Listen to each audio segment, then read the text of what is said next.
271 minus 223.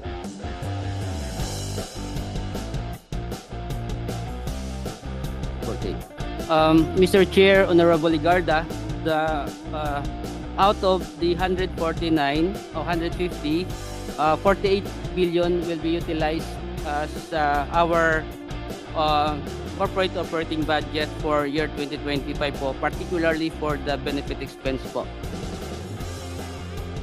Let's go to the 431 billion. Pakipaliwanag po sa amin kung saan po ginagamit tong 431 at kung ito po ay tinatawag niyong investment portfolio, ano pong ibig sabihin ng investment portfolio o ito pa ang pangbayad sa mga ospital at sa mga beneficiaries? Paliwanag po niyo. Maraming salamat po. Mr. Chair, Honorable Ligarda, our investment portfolio is 489.5 billion as of November. This is composed of the following. Did it become 489? Kala ko 600 minus reserve na 281 minus 150 surplus. Bakit sa inyo 489, sa akin 431? 431? Meron ba tayo niyan?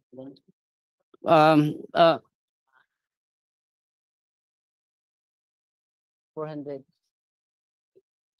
Sa inyo nang galing yung figures just now. 600, then 281 reserve, 150 surplus.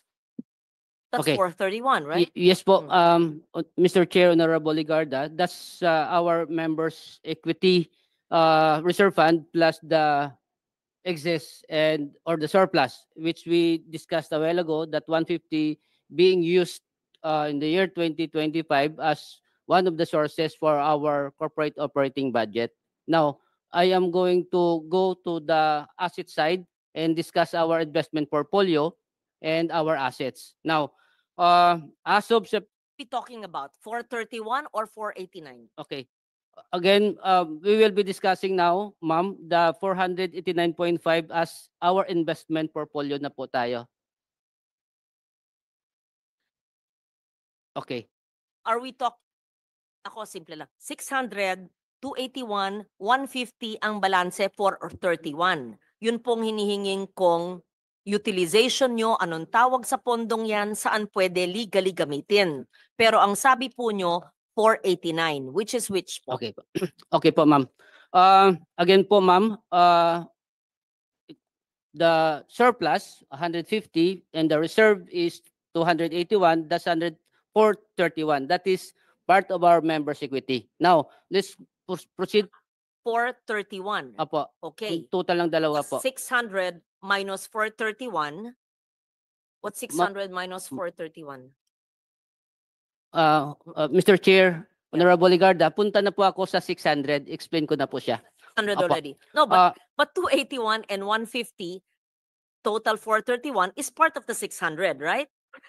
Yes. It's Ma'am, different? Different figure po to. I don't Okay. understand. Sige po, ma'am. Teka. Explain ko po ng klaro. Ibig nyo sabihin, iba pa yung, meron kayong 600 billion, meron pa kayong 281 billion na reserve, at meron pa kayong 150 billion na surplus? Kala ko po, itong 281 at 150, total 431, ay parte ng 600. Explain Iba ko pa po, ma'am. Explain ko siya ng konti. Go ahead. This- Sige, pa-explain kasi nalilito na kami. Kaya Iba kailangan yung ko po sinasabi ipapaliwanag. iba yung nababasa namin, iba yung sinabi mo sa plenary, iba rin po yung sinasagot nyo rito. Opo. Sige Ano, po. para sa kaalaman po ng mga kababayan nating nakikinig at nangangamba sa kanilang benepisyo mula sa PhilHealth, paliwanag mo po ano yung 600 billion, kung parte ba itong 431 o 489. Okay po. Paki-simplify lang po. Yes po. Wag niyo pong lituin ang ating mga kababayan. Yes po. Ang pinag-usapan po natin dito actually kung sa accounting po, balance sheet to. Balance sheet, we have the assets equals liabilities plus equity. So this equity, ang pinag-usapan natin na surplus and reserve is part ng members' equity. So sa kabilang right side po siya. Now, ito pong dalawang ito, That's 281 and 150, 431, Apo, ha? apo. Okay po. Okay po. Yung back up nito o sa kabilang banda niya, yung asset po natin, ito yung sinasabi na 600 po, we have as of September 628.2 billion asset, total asset po. Total asset that is cash in the bank. Cash, non-cash, including mga properties po ng korporasyon, Teka, total po to. hindi. Yung 600 na yan, bigay nyo yung breakdown. So, Yes po. ibig sabihin, Yan mo ko ng ano, balance. 281 and 150, Ano yung balance? 431 billion, iba pa Papel. sa 600. So, meron kayong Papel. 600 plus 431. Ha? Okay. So, Saan nyo, yun. saan nyo So, mali kukunin? pala ang balita. Hindi lang pala 600 ang meron kayo. 1 trillion. Ma'am, 1 trillion. explain Sabihin ko ma'am. nyo. Explain ko ma'am ha. Sige, paki-explain mo na. Explain ko po ma'am. Mr. Chair, explain ko lang siya ng konti. Again, 628, babalance ito eh. Because again, the asset should be total to the liabilities and members' equity. Now, on the part of the asset natin, we have 628.2 as of September. Sa 600, Ulit. Ang pinagsimulan po natin yung 600 billion na nababasa namin sa pahayagan at nang sinabi po ng DOH na meron po ang PhilHealth 600 billion cash. Kanina, isang oras na yata tayo, lahat ng kasamahan nyo, including ang CEO at yung abogado, sinabi na meron daw kayong 281 na reserve at 150 na surplus. Sabi nyo, CEO and attorney, parte ito ng 600B. Sinasabi po ngayon ni Mr. Limisiaco po. Yes, nahiwalay pa ito maliban sa 600B. So, ibig sabihin, ang assets nyo, cash and non-cash, ay 1 trillion. Pakipaliwanag. Yes po ma'am. Mr. Chair, again, ito yung members equity po, ang backup po niya yung ating assets. Now sa total assets of 628, yung investment po natin, investment po. Kasi ang ating asset ay classified into two.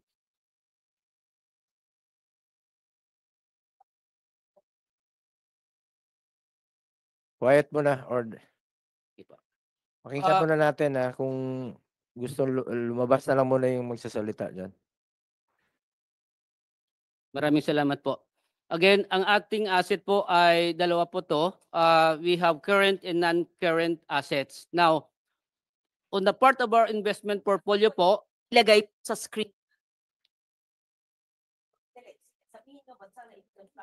mayroon pa tayong papakita natin doon. Papakita natin. Papakita natin doon. Sige. Ma'am, Mr. Chair, Honorable Ligarda, again, dalawang klase po yung ating assets, current and non-current assets. Now, as mentioned by our PCEO, the total investment portfolio, 489, dito po siya nasa asset po. So, ibig sabihin, our reserve and our surplus, ang backup niya ay ang ating assets. Now, sa asset po nito, malaking 489 Opo, malaki assets. Op- And these are current assets. investment portfolio po yung Kaya nga, 489 po. 489. Opo. Investment portfolio. So, Ibig sabihin, ito po ay cash na ini-invest po ninyo para ini-invest po nyo sa bangko, sa financial institution na meron pong interest. Tama ba ho? Opo. Okay? So, i-breakdown meron po kayong- natin, ma'am. Ano po? I-breakdown po natin. One question lang. Anong Sige. kinoconsider mo ba ang PhilHealth as negosyo o medical insurer? Health insurance po tayo. Health. Opo, Oo. very clear po sa amin na health Paintindi insurance. sa mga kababayan natin. At sa pangalawang tanong, saan nyo kukunin ang inyong working budget for next year na 200? How much is that? 280? 281. Saan nyo kukunin dito sa sinasabi ninyo? Opo, the source of our 284 corporate operating budget sa year 2025, Ah. estimated direct contribution of 203 billion investment income of Direct contribution, ito yung amin. Amin to. atin po, atin. Atin yun. Opo. Kaltas sweldo natin. Opo. So, yung sweldo natin, ito yung sa working budget ninyo next year. Opo. Kasama po Nakolekta siya na dyan. to, hindi pa? That is estimated po. na Estimated makukolekta pa, po kukolektahin natin pa. Sa Okay. 2025 po. Out of 283, magkano? 284 po. 280. 203 ay estimated. Yung Direct- 81, saan nyo kukunin? Ang again yung other portion, my investment income estimated at 20 billion, Mr. Chair. And the difference of 48 ay kukunin natin siya doon sa surplus. Sa surplus na siya. 48 billion yan. Sandali So po. may pagkukunan kayo. Opo, may Okay. Can you pagkukunan assure po. the public na makukuha to? Yes po, Mr. Chair, Honorable Yung, Ricardo. yung 30th anniversary, saan kukunin? Hindi nyo pa sinasagot. 30th anniversary Yung po, gastos nila sa 30th anniversary. kasama po siya dapat sa COB 2025. But Saan nga kukunin doon sa pondo na yon? Anniversary, the board approved the 323 for the stamp. Saan nga kukunin doon? 323,000. Doon kukunin sa inyong working budget itong Okay. gastos sa anniversary. Doon kukunin. Mr. Chair, as discussed kagabi sa House, that 323,000 galing sa 2024 extended validity. Yun muna yung in-approve po ng management and ng board. Magkano yung expected, bigyan ko kayo ng chance naman to explain. Magkano yung expected or projected niyo ng gastos sa anniversary ninyo? Magkano? Mr. Chair, the initial proposal ay 138 billion proposal. Initial. Para saan yun, Mr. Chair? Anniversary nga, ma'am. Anniversary po. Anong anniversary? Oo. 130 million pang anibersaryo? Saan nyo kukunin ito? Anong gagawin nyo? Una, saan kukunin at anong gagawin nyo sa 130 million pang anibersaryo nyo? Mr. Chair, Anibersaryo pang bigay ng additional package. Hindi anniversary celebration, ma'am. Ang tanong ko lang kung saan nyo kukunin ito? Sa part ba ng working budget ninyo kukunin yung 138?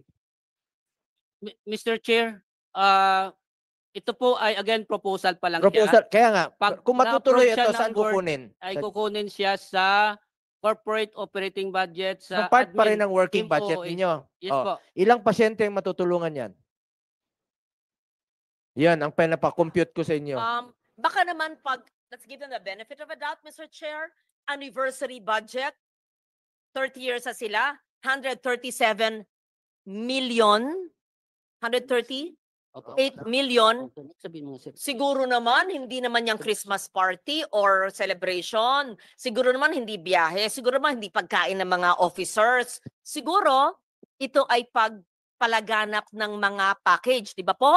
Ano ba yung 138 million? Ma'am, Eh, Mr. Chair. Oh, ano ba? Mr. Chair, sorry.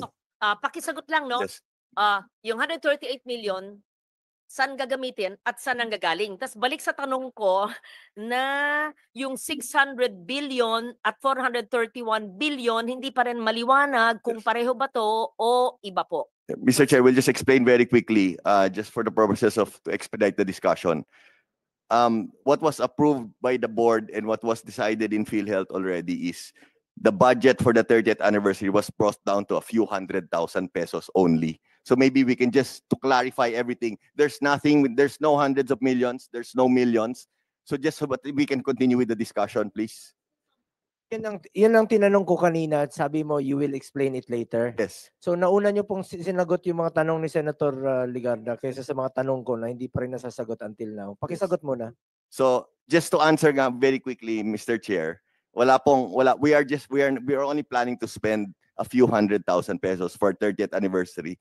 Yan lang po, wala pong mga excessive spending So ibig po. sabihin, Just to simplify the discussion. projected pa lang ito. Actually, may mga proposal, Proposal. but Sandali, with this, sandali. Hindi pa natutuloy. So good. Hindi Thank you for asking Hindi that. pa natutuloy. You're spending a few hundreds of thousands, but we see on the board, it is not consistent with what the CEO is saying.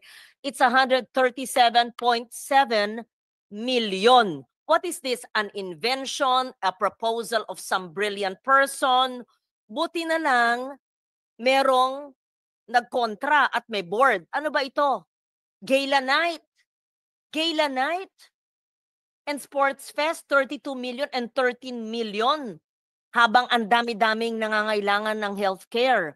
Anyway, erase na Yes. ito.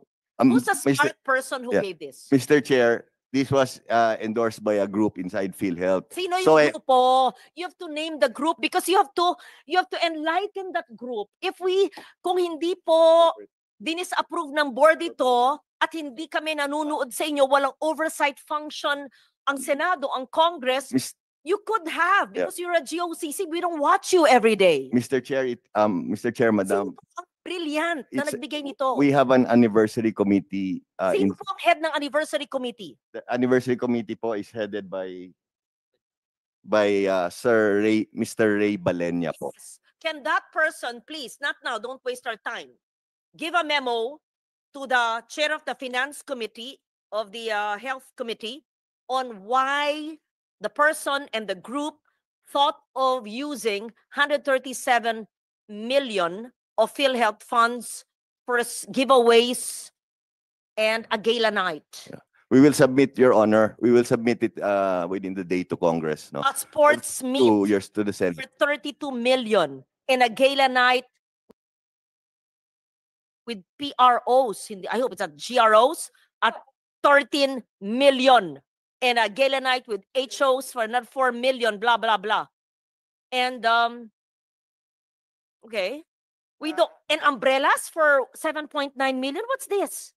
Special tokens and umbrellas? Senator Lauren, Ma'am, to may lang simplify po, the no? discussion, Okay. all of those, Kaya nga, projected o plano niyo lang po, kaya ang tanong ko lang naman po sa inyo kanina pa, kung sakaling natuloy po ito, ilang pasyente po ang makikinabang dito? Ilang pasyente po ang naghihingalo na matutulungan dito? Ilang buhay pa po ang masasalbar dito? yes po. Kaya sabi ko sa inyo, dito sa ating panggobyerno, parati isipin natin, konsensya. 600 Thank billion. Yung mahiwagang 600, kasama ba ho ang 431? Iba pa po. Thank you. Mr. Chair, Honorable Ligarda, that 628.2 billion is the total assets. Kasama po dito ay ang ating investment portfolio po of 489 billion po.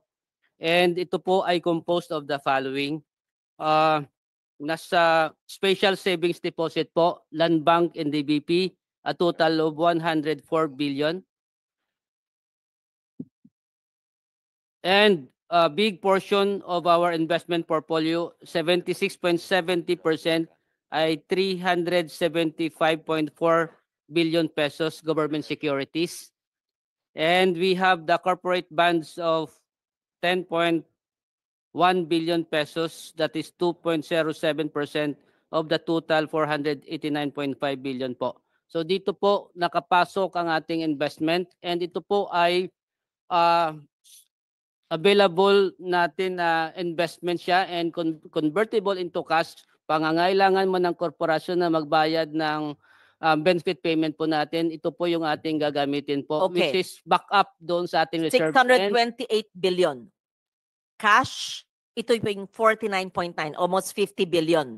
Ito po yung nakadeposit sa government institutions, right? Yes po, ma'am. Okay. Investment in time deposit, pareho pa rin sa cash and cash equivalents and investment in time deposits, Opo. 49.9 and 71.5. Tama po? Opo. Ano yung cash equivalents? Ano yung 49 kung hindi po time deposit? Opo. What are these? Cash in cash equivalent po, kasama po yung cash in bank and then the special savings deposit. Wag tanggalin nga, binabasa ko po eh. I don't wanna see our faces there. Pakilagay po ulit. Sino nagtanggal? Bakit pa tinatanggal? Pag binabasa ko, tinatanggal. Pakibalik. Please naman po. Iniisa-isa ko, tapos tatanggalin. Ibaba mo na yung bag mo. Okay po. So, the cash on hand, not in time deposit, is 49.9 and time deposit is 71. Receivables is 112. Receivables from whom? From members? Ano po yung receivables nyo? 112 billion. Receivables, Mr. Chair, Honorable Ligarda, receivables from national government, NGA, of 77 billion. No, it says here po 112.9 billion, 2024. Opo, 112 po siya. A breakdown po yung binabasa ko ngayon. Ah, the breakdown. Then Apa. say so. Because I cannot read your phone. Sir, Opo. pag nagbabasa po ako, iba po yung sinasabi nyo, so I get confused. So, Opo, you could kindly say it on the mic because Apa. we're recorded. opo. Thank you. Thank you po. So, of the 112, what's the breakdown, sir? Receivable from national government, this is 77 billion.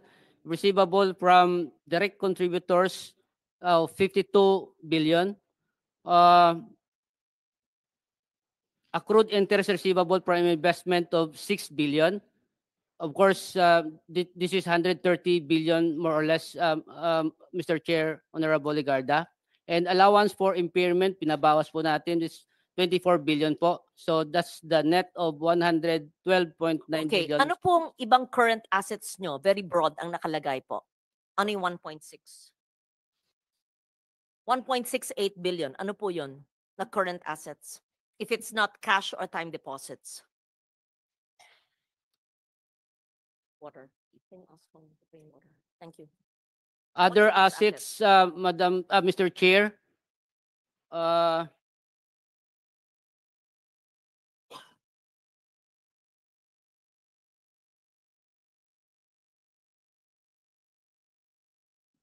part of these other assets are the following, or composed of the following.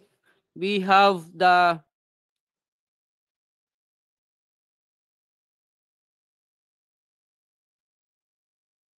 fines and penalties from ECAs, and then payment recovery, DCPM, amounting to 1.6 billion pesos po.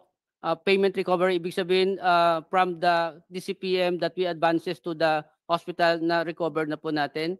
And of course, kasama din po dito, compromise penalty of hospital amounting to 24 million pesos. Yun po. The non-current assets, investment in securities at amortized costs. That's laki. Opo. Okay? Ano po? Paliwanag nyo sa amin. Ito po ang ating government securities po.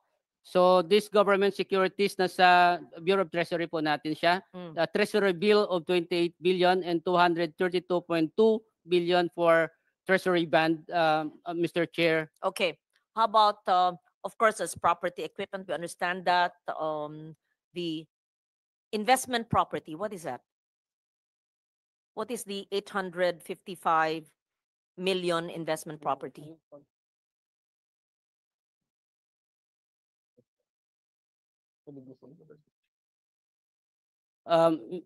Mr. Chair, Honorable Ligarda, this investment property are lupa nasa BGC. At Madam Chair, ang isa pang lupa ay nasa Quezon City. What, why did you purchase the property? What is it going to be used for? Does it have income? Or is it a vacant lot? The property, Madam Chair, sa Quezon City ay para sa head office ng korporasyon. You're using it as a head office. Yes, we will be using for... You're building on the vacant lot. Yes po, magbibuild pa lang po si PhilHealth. Inasikaso po You yung... are only renting your offices now. Yes po. And you are building in Quezon City. Yes po. How about the BGC property? The BGC property naman po, Mr. Chair, Honorable Ligarda, this is in payment to the premium contribution ng PhilHealth. So instead of utang nila, babayar ng cash, property ang binigay kay Ng PhilHealth. Sino po? Sino po ang nagbayad sa inyo ng property instead of premium? Instead of cash? Mr. Chair, ito po ay from SSS. Mr. Chair, Madam Honorable Ligarda po. Instead of SSS paying you in cash, they paid you with the property? Yes po. What year Mr. was Chair. that? And what This was is the transfer of of Medicare is assessed to PhilHealth after the enactment of Republic Act 7875 po. So, it increased in value Yes po. because that was long ago. Yes po. Okay. How about property and equipment? Property and equipment, Kasi investment property, that was real estate. It says here, property and equipment, 1 billion. Anong klaseng property na hindi po investment property ang nakalagay po sa susunod? Gusto ko lang maintindihan kasi pera to ng taong bayan eh. Mr. Chair, Honorable Ligarda, this is composed of land and land improvements, of course, the building and structure and lease improvements. And of course, we have the furniture, fixtures, equipment, and books kasama dito, Okay. and our motor vehicle pati Okay, po. proceed. What do you mean by right of use assets? Right of use assets, Mr. Chair, Honorable Ligarda, ito po yung sa rental po ng corporation. Mga opisina po natin that we are renting that is being capitalized right now and then form part of the non-current assets How po. about intangible assets? Intangible assets, Mr. Chair, Honorable Ligarda, these are mga softwares that the corporation bought or developed, ginagamit po sa ating operation po. Okay. Earlier this year, there was a proposal, an attempt to utilize 89.9 billion, was it? Because they said there was unutilized funds. May we know, we have now 628 billion in your assets and non-current assets. Saan po manggagaling tong 89? But I think there's a case in the Supreme Court, right? Hindi na natuloy. Saan po manggagaling ito dapat? Mr. Chair, Honorable Ligarda. I'm not in favor of course, I'm not in favor of this transfer, but I read it. There was a Senate hearing about it. Among all of this, saan po manggagaling yung 89.9 billion termed as unutilized funds? Apo, we have 89.9 and of course, na-transfer na po natin ng 60 billion. Ito po ay kinuha ang 89.9 as part of our surplus or excess. And then, ang ginamit natin na Galing po dito sa 628, hindi po. yung pera po ay nanggaling po dito sa ating investment in time deposit or in our investment in securities as well. Kaya bumaba po yung ating investment portfolio of 60 billion po as report as of October po because ang ating na-transfer po out of the 89.9 ay isang 60 billion already po. Where is the 60 billion now? The 60 billion is transferred to the Bureau of Treasury po. So where did the 60 billion come from? In the current assets, investment and time deposits, or in others in the non-current assets? Yes po, portion of that one ay kinuha po natin sa investment securities at amortized cost. Ibig sabihin, yung mga na mature na mga securities po natin, and of course, ang ating time deposit, ay nilikom po natin at saka binigay natin in 3 tranches po to. So this figures, dinededuct na po itong 89.9. Yung 60 billion Yung pa lang po. 60. Opo. And there's 29.9 still Opo. here. Opo, as part of our liabilities po. Where is your liabilities there? Show us what line. Can you please move upward? Salamat po. Meron pa pala dyan. Opo. Okay. So, ibig sabihin, you are mandated to transfer the 29.9 billion even with the Supreme Court case? No po, we stop Mr. Chair, Honorable Ligarda, the transfer. That's the reason why it's part ng liability pa lang po because we have the What will TRO. happen to the 60 billion in the Bureau of Treasury? It was already transferred by PhilHealth to the Bureau of Will it Treasury. be returned to PhilHealth? And what use will it be? Or will it stay there? May I know? Mr. CEO? Chair, just a brief history, Madam Chair. So the case was filed with the Supreme Court. Now, we had already transferred 60 billion, and for the remaining 29.9 billion, that was supposed to be transferred middle of November of this year. However, November 2 or November 3, the Supreme Court came up with Yes, the TRO. yes, So na withhold po yung Yes. yung last 29.9. Yung Oh, 29.9, gagamitin nyo pa to sa PhilHealth na. Yes po. Yes po. So part na ito ng inyong working And the budget. 60 billion, Yes po. wala Yung na. 60 billion, Okay, now wala going na. yes, going back to the question of Senator Legarda, the 60 billion was already transferred to the Bureau of Treasury. Now, I don't know, we're waiting for the decision of the Supreme Court, but as of now po, nasa kanila na po 'yan, and yung 29.9 naiwan po sa amin, no? As to your question, Madam Chair, if we will get it back or not, we are just Okay. waiting for the decision. Was it approved by the board? the Yes transfer? po. Yes po. It And was did it affect your operations, the it, services to the people? Mr. Chair, it did not affect our operations. It was approved by the board, and also for the information of this honorable committee, we were able to seek approvals from OGCC, from GCG, and from COA prior to the release po. This came we- from your... Senator Lauren, if I Yes, may lang po, yes. no? Kanina na-discuss namin ito. When we started at around 10:30 a.m. Wala sanang excess funds na wawalasin ang National Treasury. Wala sanang reserve fund na ganun kalaki, ballooning, kung inagahan po nila ang kanilang pag-expand ng benefit packages. Pag inagahan nila ang kanilang increasing the case rates, inagahan nila na palawakin pa ang kanilang serbisyo. Ngayon lang sila nagkakandara pa dahil naging controversial na po ang PhilHealth. So, sana napaaga po itong dapat ninyong gawin. Maraming mga kababayan natin, mga pasyenteng mahirap ang nakinabang dito. So, please lang po, shape up. Please, shape up po. Bilisan nyo. Kasi sinabi nyo noon, 9,000 case rates po yan. Kaya, kailangan nyo ng panahon. Since July 30 na po tayo nag-hearing. Monthly tayo nag-hearing dito. Kaya nga po na, ito yung mga health workers natin, ma'am, na nabayaran na po ang kanilang health emergency allowances. Since March pa itong hearing natin, 11th hearing ko na po ito.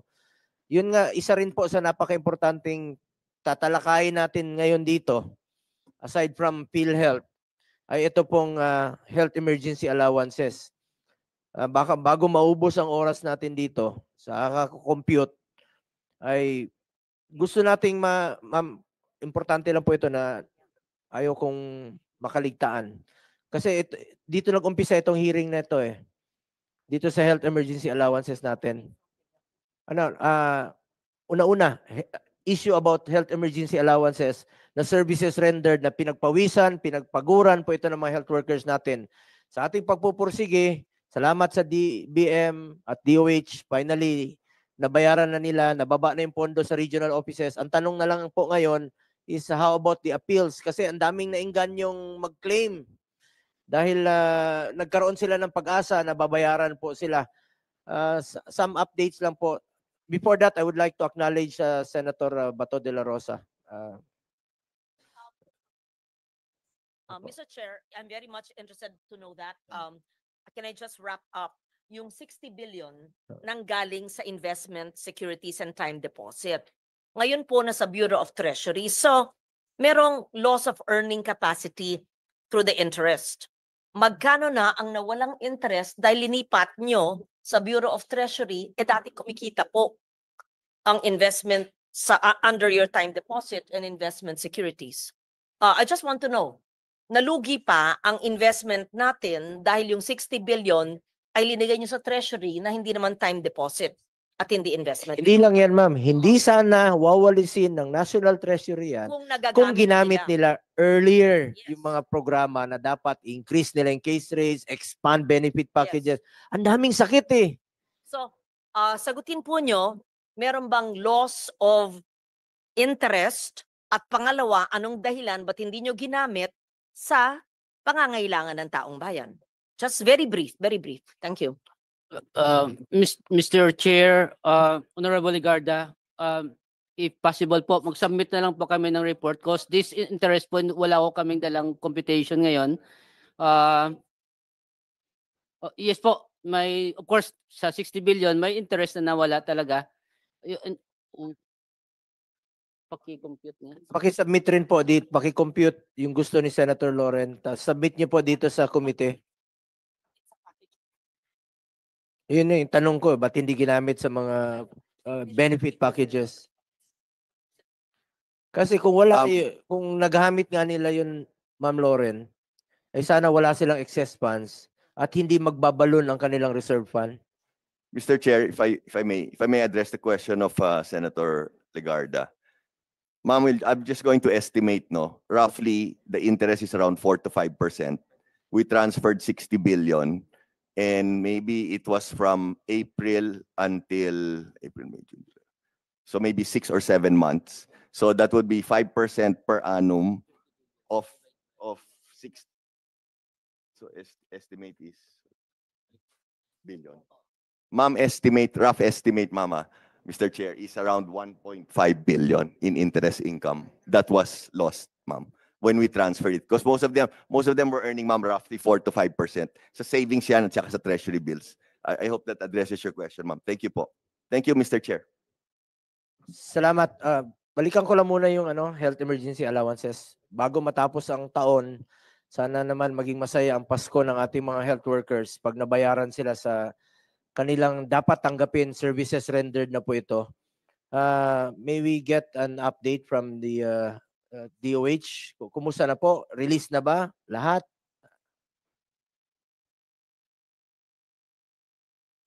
Ikaw, Yusek Bravo, ikaw sasagot o si? Mr. Chair, Honorable Senators, good afternoon. As agreed with DBM during our Senate hearing last May 30, we have agreed, DBM DOH agreed that the total budgetary requirement of HEA was about 103 billion pesos. At that time, out of the 103, we were short of 27 billion. That's the reason why DOH, we have no funds for that purpose, so we requested DBM for possible funding sources, the 27. So, yung 27 billion na-release na? Yes. Saan ngayon? Nasa... As early as July, we have already released it to all our regional offices. And we were, based on our earlier last report, I think 95% of the 27 billion were already released to the barangay health workers. Bakit po marami pang mga health workers sumisigaw hanggang ngayon ng HEA? May taga Naga. Sino ba yung mga invited dito? Ayun, from Naga. Sino pa yun? Mr. Chair? Ayun. Ilang grupo kayo? From Naga. Saan kayong grupo? From Camarines Norte Provincial Hospital po. Saan po? Camarines Norte Provincial. Camarines Norte Provincial Hospital. Yes. Oh. Naga, anong grupo kayo?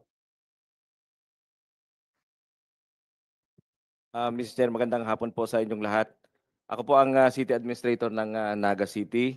Sa ngalan po ng buong lungsod ng Naga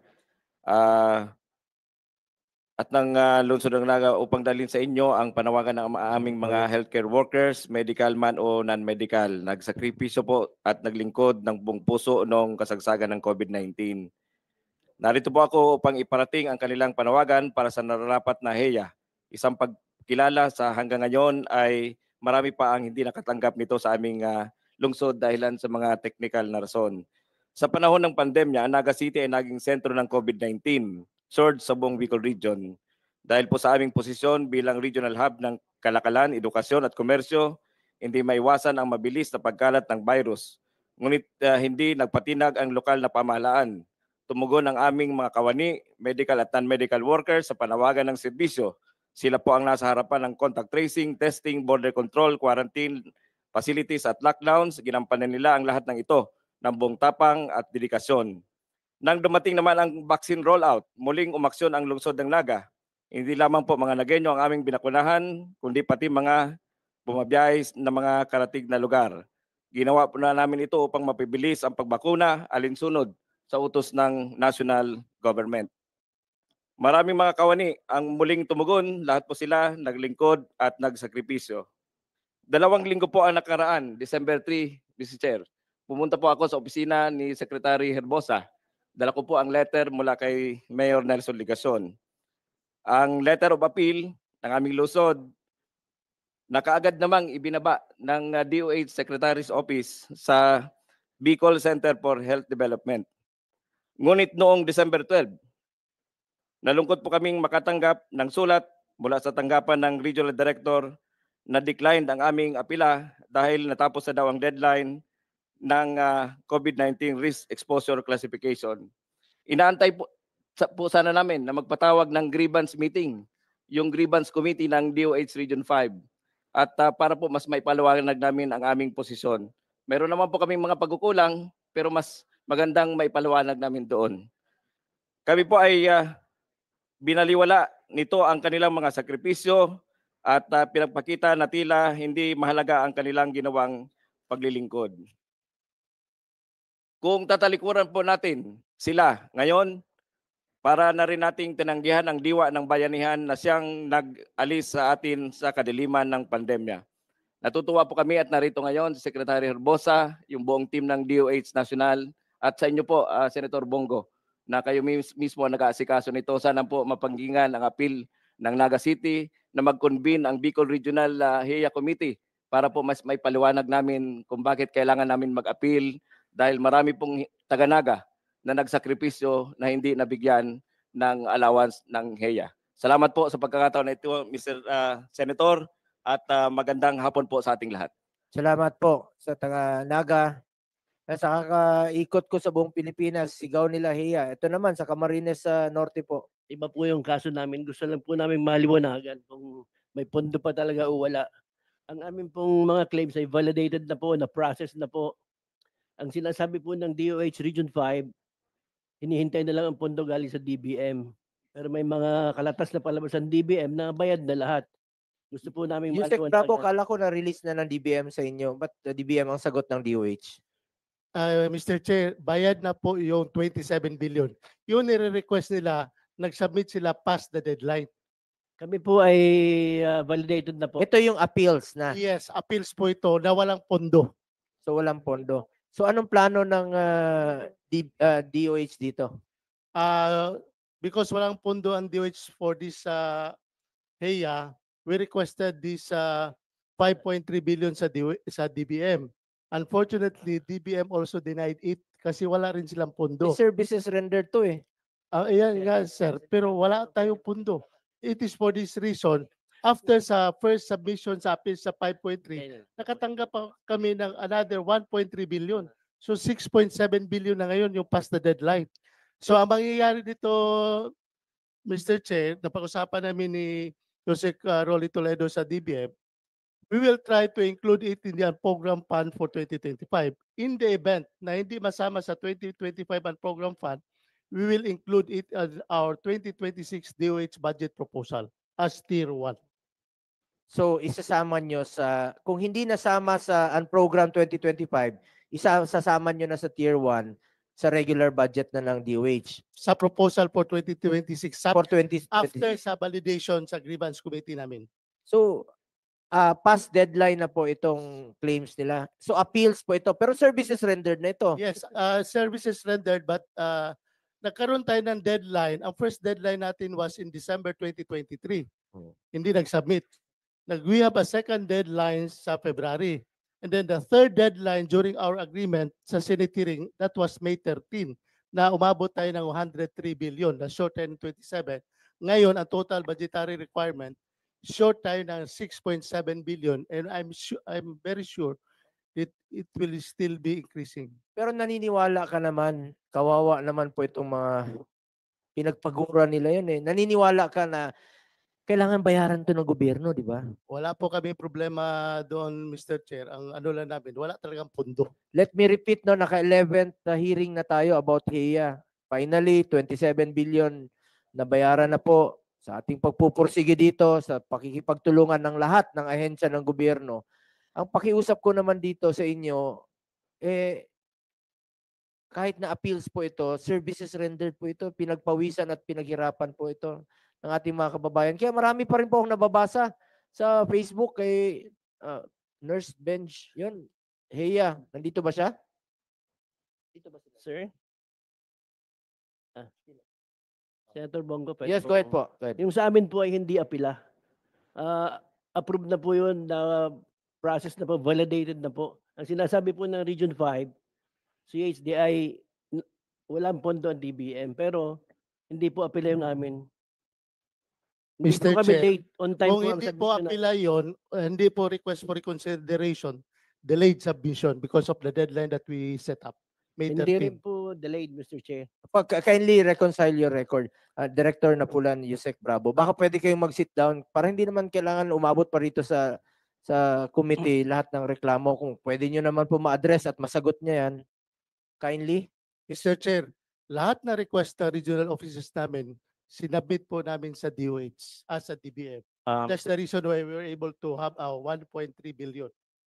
Lahat na request. May tanong lang po ako sa inyo. Di ba ang pinagkunan ngayong taong ito, ang program, di ba? 27. Yeah, 27. At saka yung title nung pinagkunan ay yung health emergency allowances Yes, and yes. personnel Compensation. Meron bang the same title this year for that? Wala na po. For next year siguro, kung masama sa program fund sa DBM. Kaya nga ako mismo sumulat rin po ako during budget deliberation na kung pwede may maisama dahil ano lang po ako, in-anticipate ko lang na meron pang mga appeals talaga na tulad nito. As a senator, sumulat po ako sa leadership na kung pwedeng may masama. Hopefully sana na merong na inaisama Mr. kahit Chair. a portion of that. Importante rito may pagkukunan dapat eh. Sana I'm hoping DBM baka mabigyan niyo po ng prioridad na kung meron naman pong item doon na pwedeng pagkukunan, whether ang program funds po ito, sana naman, sabi ko nga, konsensya nyo na sana na unahin yung i-release itong unprogram funds para sa health emergency allowances.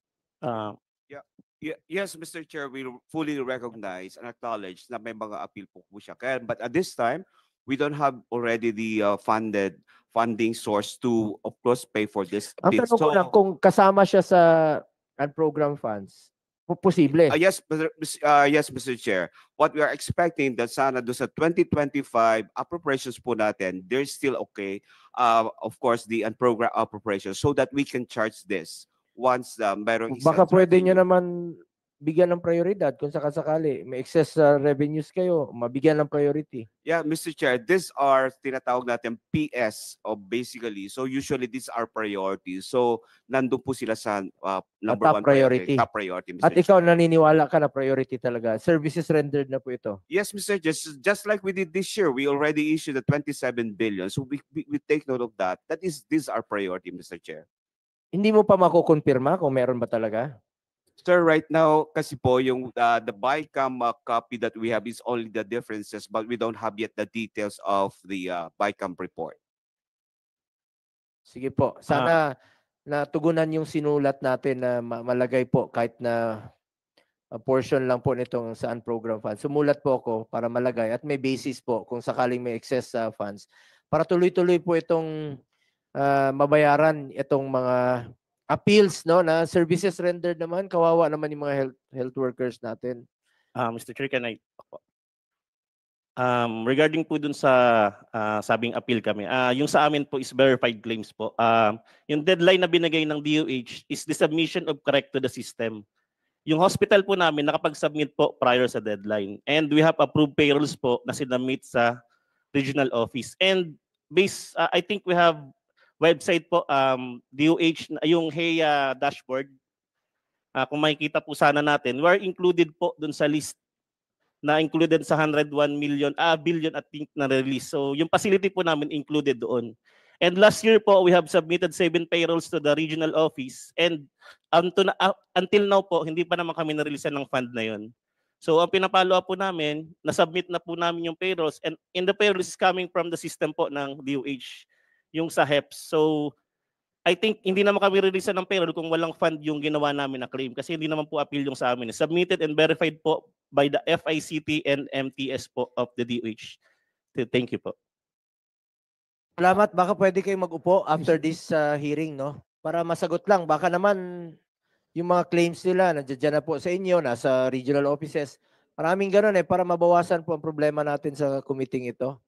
Kasi parati pa rin kahit saan ako pumunta, paglalaban ko po ang ating mga health workers. Mr. Chair, Lalaban ko po dahil services rendered na po ito. Mr. Chair will properly coordinate with them. Salamat po, sir. Salamat po. Kawawa Ah, naman sila. thank you po. May kahit na pang Pasko man lang ng ating mga health workers na nagsakripisyo po sa panahon ng pandemya. Mr. Chair, we just want to make an appeal. Sana we can come up with the final number of appeals or total amount of that amount so that we can finally end this claim for. Hey, yes, sir. Thank you very much.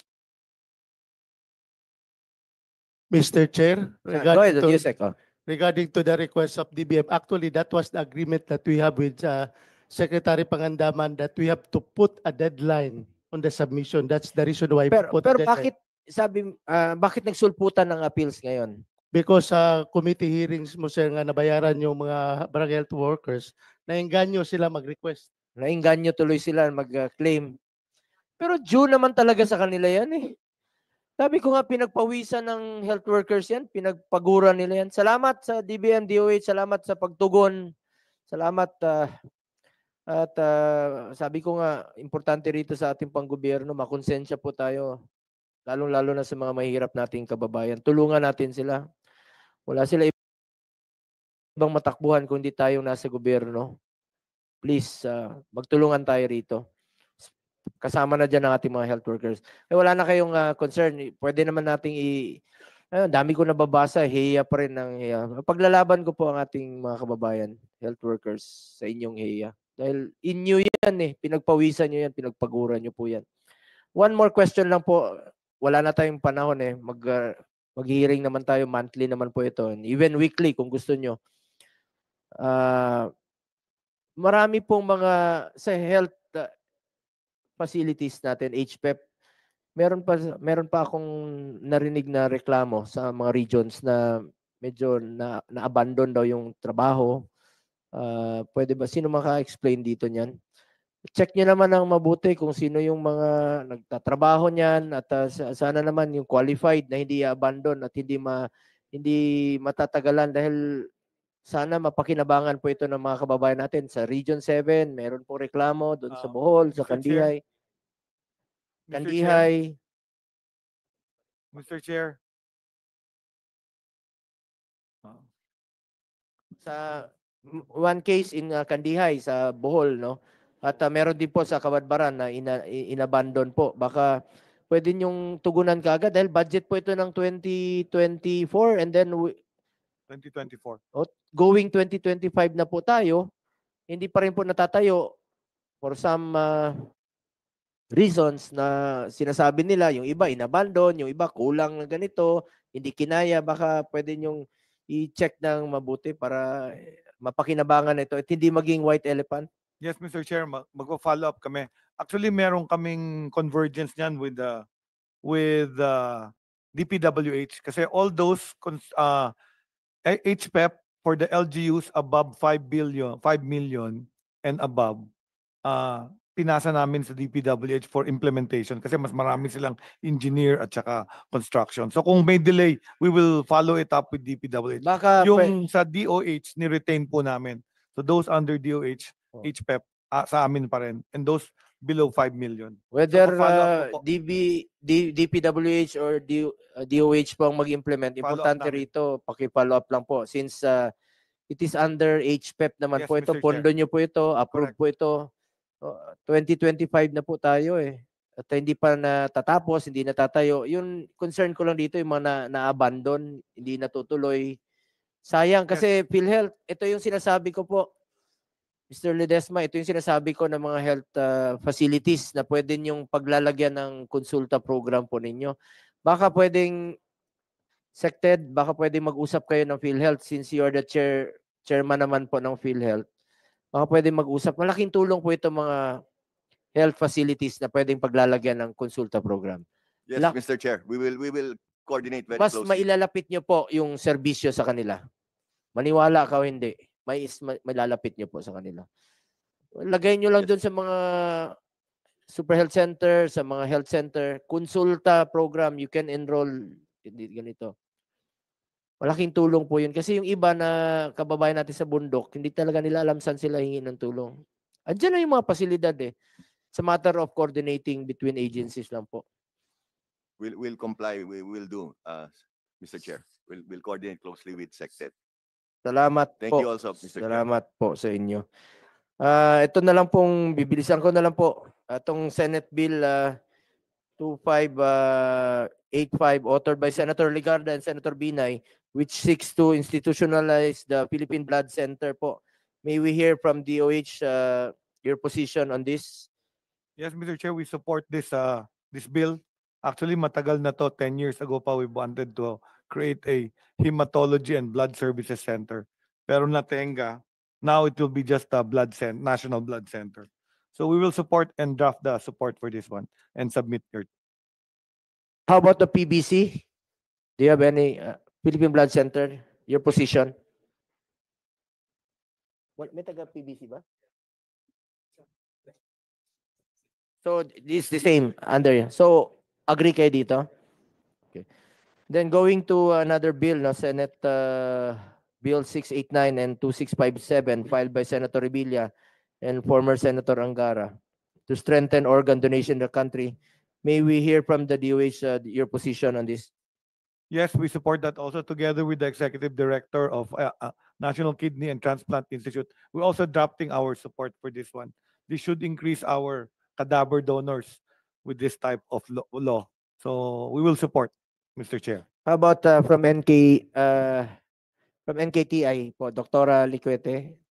Yes, Your Honor, we support these bills. Aside from that, I mentioned in a paper that we submitted that we have also a pending consolidated bill with the Congress. Now, I hope they will consolidate also with this bill. So we submitted already for brevity. Sige po, pwedeng pag-usapan na rin sa Yes, pag-usapan na lang. TWG. Ano po. And the Philippine Heart Center, your position? Yes, your Mr. Chair, we support the strengthening of the cadaveric donor. And from the Lung Center? Yes, Your Honor, we also support the proposed bill for the cadaveric donor as well. Salamat po, no.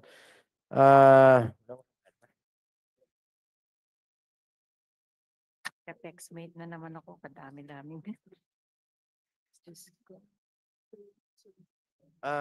Sa DSWD, importante rin po ito, Asek Aguilar, Yuli. Salamat po, no, for attending. Dahil sabi ko nga kanina, pag malaki ang naging parte po ng counterpart ng PhilHealth, mas mababawasan po ang inyong burden, mas mababawasan ang inyong counterpart. Pero still, kulang talaga. Kasi pag nagkasakit ka, sabi ko nga kanina, 87,000 yung bill, sasagutin ng PhilHealth, wala pang 10,000. Pupunta po yan ng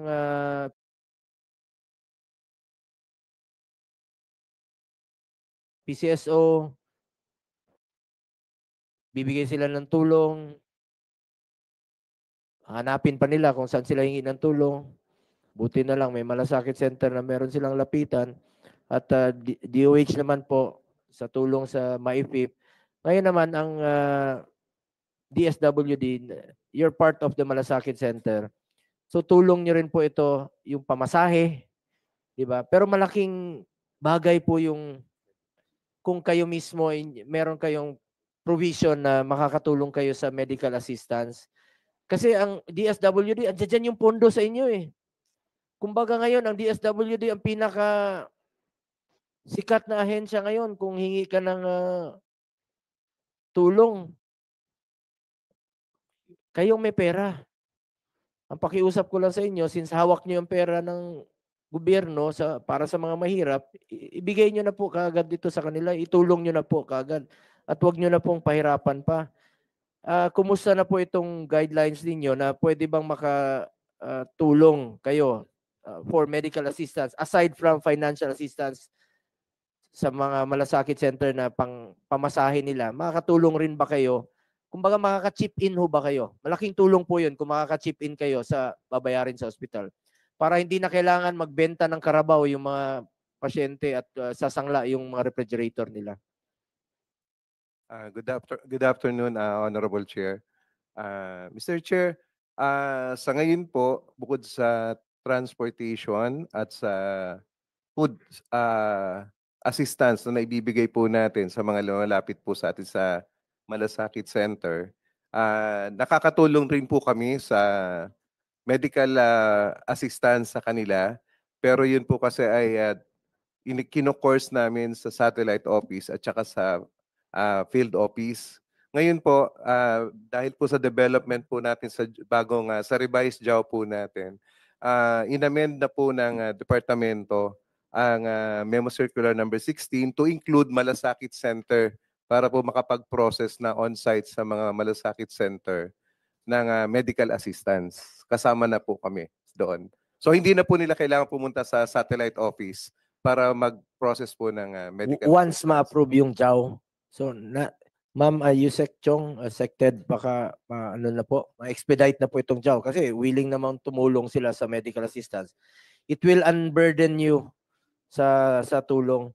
At yung nabalitaan natin na deadline ninyo ng issuances of guarantee letters December 13, tuloy-tuloy po ba ito?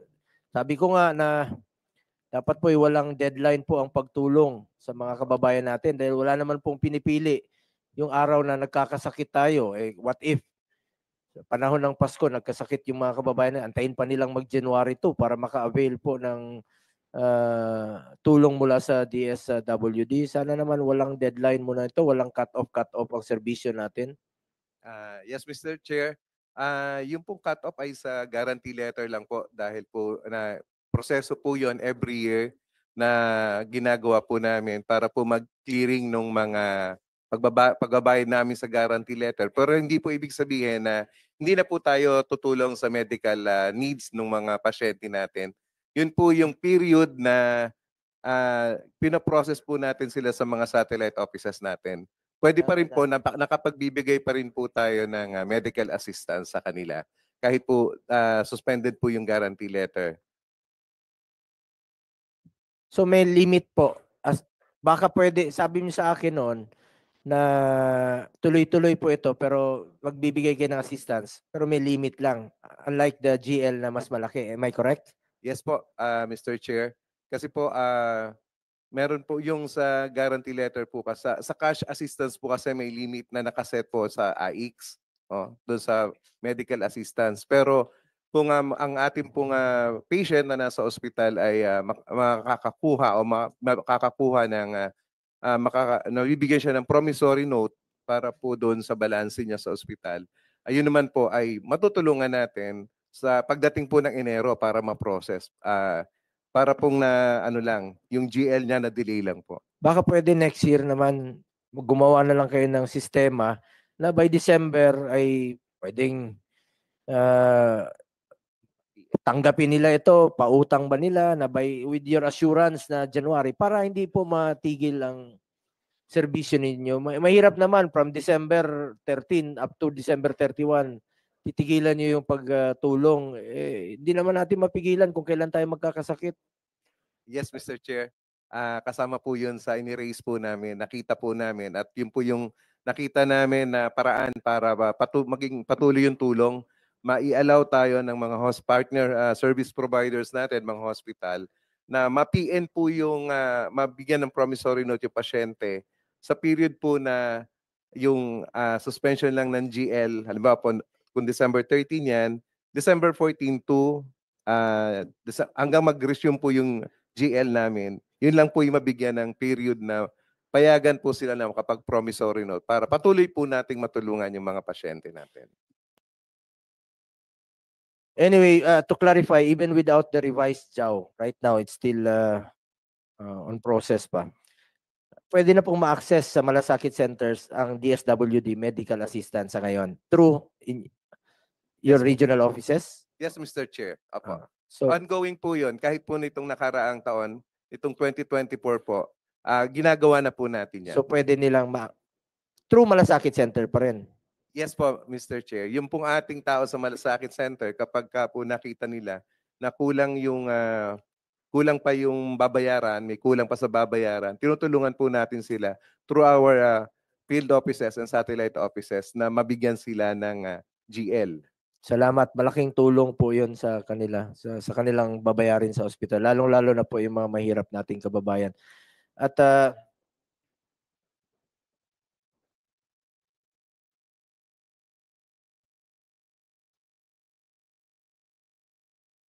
we have also here the DBP, no? Can you give us an explanation the issues raised by